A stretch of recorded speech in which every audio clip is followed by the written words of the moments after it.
अस्सलाम वालेकुम। कैसे हैं स्टूडेंट्स? ठीक ठाक है। बेटा अब हम जो टॉपिक डिस्कस करने जा रहे हैं ये हम इसमें क्विक चेक पढ़ेंगे। जो हमने पहले ट्रांजिशन मेटल ज्योमेट्रीज पढ़ी थी, ये टॉपिक उसी के आगे का है। तो इसमें हम देखेंगे कि क्विक चेक के अंदर कौन कौन से क्वेश्चन हैं और उनके क्या क्या आंसर हैं। जी बेटा देखिए, सबसे पहला क्वेश्चन है quick check 18.3। How does the Lewis-acid base concept explain the formation of transition metal complexes? तो ये हमने पहले भी पढ़ लिया था कि लेवस-एसिड कॉन्सेप्ट के अकॉर्डिंग हमने पढ़ा था। इसमें दो ही चीज़ें होती हैं, एक इसमें होता है मेटल आयन। जो मेटल आयन है इसमें वैकेंट डी ऑर्बिटल होगा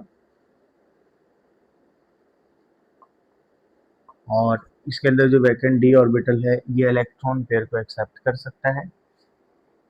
इट एक्सेप्ट इलेक्ट्रॉन पेयर्स। अगर ये इलेक्ट्रॉन पेयर को एक्सेप्ट करेगा तो वो चीज़ जो इलेक्ट्रॉन पेयर को एक्सेप्ट करती है उसको हम एसिड का नाम देते हैं। हमने क्या नाम दिया था? ये क्या है? Lewis acid. ठीक है, तो लेवस के according metal ion electron pair accept करता है, ये एसिड है। अगर हम दूसरी चीज़ की बात करें तो दूसरा इसमें लिगेंड था। लिगेंड जो है ये इलेक्ट्रॉन पेयर डोनेट करता है। ये डोनेट इलेक्ट्रॉन पेयर। जब ये इलेक्ट्रॉन पेयर डोनेट करेगा तो हम बेटा कहेंगे कि ये क्या काम कर रहा है? As a base. हम कहेंगे ये क्या है? Lewis base. एक थर्ड चीज जो आपने इसमें देखनी है वो है टाइप ऑफ बॉन्ड। एक ऐसा बॉन्ड जिसमें एक ही एटम जो है वो इलेक्ट्रॉन पेयर डोनेट करता है या शेयर करता है, दूसरे के पास कुछ भी नहीं होता, वो इलेक्ट्रॉन कोई भी शेयर ना करे। तो इस तरह से जो बॉन्ड बनता है इसको हम कहते हैं कोऑर्डिनेट कोवलेंट बॉन्ड। ठीक है बेटा, तो ये इसमें आपने बता देना है कि मेटल आयन जो है उसमें वैकेंट डी ऑर्बिटल है, इलेक्ट्रॉन पेयर एक्सेप्ट करेगा, ये लेवस एसिड है। लिगेंड्स की बात करें तो ये इलेक्ट्रॉन पेयर डोनेट्स करते हैं, लिहाजा ये क्या है? लेवस बेसिस हैं। टाइप ऑफ बॉन्ड की बात करें तो इसमें कोऑर्डिनेट कोवलेंट बॉन्ड होता है। क्लियर है बेटा? जी बेटा, नेक्स्ट क्वेश्चन देखेंगे। नेक्स्ट क्वेश्चन में देखना है, बी पार्ट है, determine the overall charge on the complex ion form from the chromium +3। इसमें जो मेटल आयन है वो क्रोमियम है और 6 लिगेंड्स हैं और लिगेंड्स न्यूट्रल हैं जिसको हम यहाँ पर वाटर, 6 वाटर के लिगेंड्स हैं। इसका कोऑर्डिनेशन नंबर 6 है। तो हमने पढ़ा था जब हम किसी भी मेटल का जो चार्ज आयन है, कॉम्प्लेक्स आयन है, कॉम्प्लेक्स का जो चार्ज है तो कैसे कैलकुलेट करते हैं? जितनी ऑक्सीडेशन स्टेट होती है मेटल की प्लस जितना चार्ज लिगेंड्स पे होगा और जितना लिगेंड का नंबर होगा सबको प्लस कर देंगे। देखते हैं बेटा, सबसे पहले हमने देखना है चार्ज ऑन मेटल। मेटल इसको प्लस कर देंगे। कितने लिगेंड्स हैं? 6 लिगेंड्स हैं। 6, तो 6 से मल्टीप्लाई कर देंगे। वाटर है तो वाटर के ऊपर charge, charge on ligand equals to, ये हम देखेंगे क्या आता है। देखिए बेटा, मेटल एटम के ऊपर चार्ज है +3 +6। मेटल लिगेंड जो है ये न्यूट्रल है, न्यूट्रल पे कोई चार्ज नहीं होगा तो ये बनेगा 0 +3 आंसर आ जाएगा। हम इसको यूँ लिख सकते हैं लिगेंड को, और मेटल कॉम्प्लेक्स आयन जो है central metal atom Cr bracket square bracket फिर पैरेंथेसिस H2O। कितने H2O हैं? 6। ओवरऑल इसके ऊपर चार्ज कितना होगा?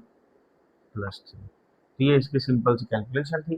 मेटल आयन के ऊपर जितना चार्ज है प्लस लिगेंड्स, लिगेंड के ऊपर जितना चार्ज है, जितना लिगेंड का नंबर है या जितना मेटल का कोऑर्डिनेशन नंबर है उसके साथ इसको मल्टीप्लाई कर देंगे। 0 6 0 हो गया, +3 आ गया।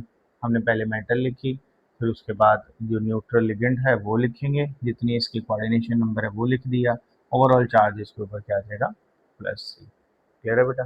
ये बेटा नेक्स्ट पार्ट देखेंगे, सी। इसी पार्ट के अंदर ये बताया है, predict the likely geometry of the complex sign. ये आपके पास एक कॉम्प्लेक्स साइन है MnCl4⁻²। तो आपने कहता बताना है कि सेंट्रल मेटल आयन की डी इलेक्ट्रॉनिक कॉन्फ़िगरेशन है D5। इसके डी शेल में 5 इलेक्ट्रॉन है और कोऑर्डिनेशन नंबर है इसका 4। तो बताएं ज़रा, कोऑर्डिनेशन नंबर इसका 4 है तो इसकी ज्योमेट्री क्या होगी। तो बेटा हम इसमें दो चीज़ें देखेंगे। एक तो हम देखेंगे कि इसमें कोऑर्डिनेशन नंबर जो है वो कितना है, 4। कोऑर्डिनेशन नंबर हम कहते हैं इसका कोऑर्डिनेशन नंबर 4 है और इसकी जो इलेक्ट्रॉनिक कॉन्फ़िगरेशन है वो है 3d5 या d5, 5 इलेक्ट्रॉन। और इसके साथ आपने एक देखना है आपका जो लिगेंड्स है वो कौन सा है। तो लिगेंड में आ रहा है Cl-। ये जो Cl नेगेटिव है या क्लोराइड है इसको हम वीक फील्ड लिगेंड कहते हैं, वीक फील्ड लिगेंड। ये हम अभी जो नेक्स्ट टॉपिक हम डिस्कस करेंगे कलर फॉर्मेशन के अंदर, वहाँ पर हम ये वीक और स्ट्रॉन्ग लिगेंड्स का पढ़ेंगे। आप सिंपल देखें, जो वीक फील्ड लिगेंड होगा वो क्या करेगा, डी इलेक्ट्रॉन्स को कम रिपेल करेगा, रिपल्शन कम होगी, जिसकी वजह से इसका स्ट्रक्चर जो है वो टेट्राहेड्रल बनता है। कौन सा स्ट्रक्चर बनेगा, टेट्राहेड्रल। टेट्राहेड्रल स्ट्रक्चर होगा और जो बॉन्ड एंगल है इसका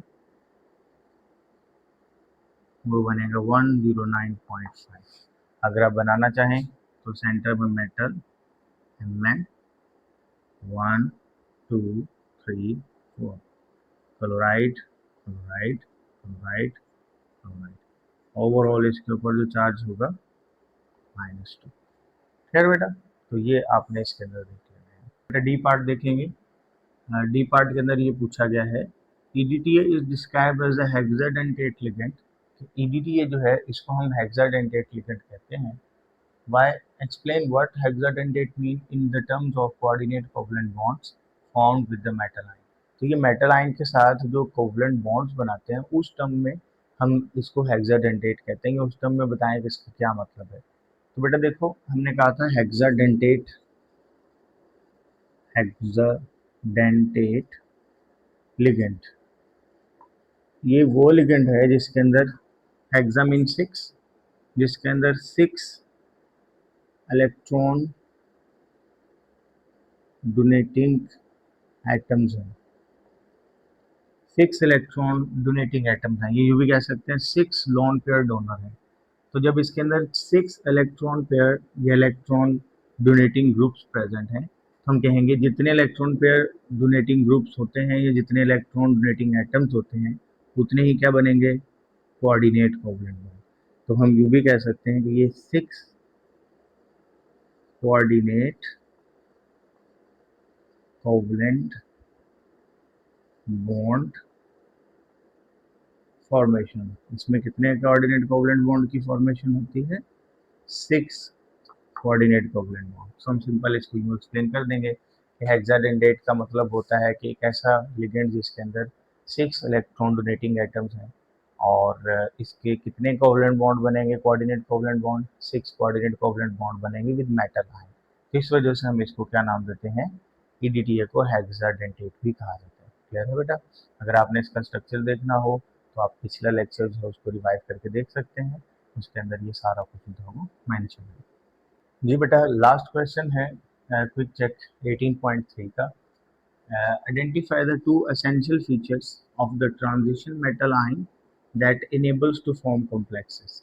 आइडेंटिफाई द 2 एसेंशियल फीचर्स, आपने इसके 2 ऐसी फीचर्स बतानी है, खसूसियात बतानी है जिससे पता चले कि ट्रांजिशन मेटल आयन जो है वो कॉम्प्लेक्सेस बना सकता है या वो बनाता है। तो पहली तो बेटा प्रॉपर्टी ये होनी चाहिए, कोई भी ट्रांजिशन मेटल अगर कॉम्प्लेक्सेस बनाए कि उसके अंदर वैकेंट डी ऑर्बिटल होना चाहिए।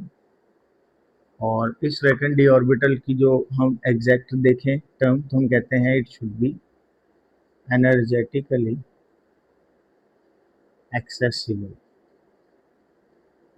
ये एनर्जेटिकली एक्सेसिबल होना चाहिए, मतलब इजीली जो है वो डोनर एटम इसको इलेक्ट्रॉन डोनेट कर पाए। दूसरी जो हमने चीज़ देखनी है कि ये वाला जो मेटल आयन है इसकी चार्ज डेंसिटी हाई होनी चाहिए। This should have high charge density. इनकी चार्ज डेंसिटी ज़्यादा होनी चाहिए। चार्ज डेंसिटी ज़्यादा होएगी तो क्या होगा, हम कहते हैं इससे लिगेंड जो है ये उसके मेटल आयन जो है ये लिगेंड से डोनर एटम्स को स्ट्रांगली अट्रैक्ट करके रखेगा, स्ट्रांगली अट्रैक्ट। इससे क्या होगा, हम कहेंगे जो कॉम्प्लेक्स होगा it will be stable, stable complex बनेगा। क्लियर है? तो जो मेटल आयन है उसकी चार्ज डेंसिटी ज़्यादा होनी चाहिए। Charge density mean small size and higher charge. ठीक है बेटे, तो ये चीज़ आपने देखनी है कि जो हमारा मेटल आयन अगर उसकी चार्ज डेंसिटी ज़्यादा होगी तो वो अट्रैक्ट करेगा strongly shared pair of electron को, मैं जो लिगेंड्स उनको डोनेट कर रहे हैं उनको अपनी तरफ स्ट्रांगली अट्रैक्ट करेगा और स्टेबल कॉम्प्लेक्सेस बनेंगे। क्लियर है बेटा? तो ये हमारा टॉपिक था आज का, जिसके अंदर हमने जो था वो क्विक चेक पढ़ा। और इससे जो प्रीवियस लेक्चर्स हैं जिन बच्चों ने वो नहीं सुने, काइंडली उनको लाजमी सुनिएगा, तभी ये वाला क्वेश्चन आपको ज़्यादा इजी लगेगा सॉल्व करना।